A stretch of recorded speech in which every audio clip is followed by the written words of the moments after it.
নতুন বাংলাদেশে আমাদের নতুন শপথ যে সিনেমা ইন্ডাস্ট্রি এবং মিডিয়াতে যে সকল দালালরা আছে, এই দালাল শিল্পীদের নিশ্চিহ্ন করতে হবে।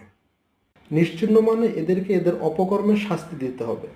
তো আপনারা জানেন গত কয়েকদিন আগে জায়েদ খান, শাহরিয়ার নাজিম জয় এবং সাজু খাদেমের বিরুদ্ধে একটি মামলা হয়েছে।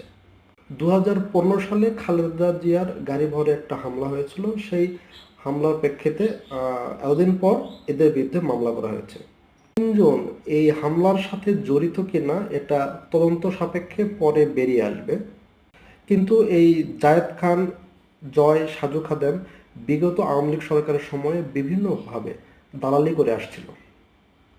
টিপ কাণ্ডের সময় সাজু খাদেমের কথা আশা করি আপনাদের সকলের মনে আছে। জায়েদ খান দালালি করে সরকারি অনুদানের সিনেমাতে অভিনয় করেছে। তো এই ধরনের লোক সিনেমা ইন্ডাস্ট্রিতে দরকার নেই, বরং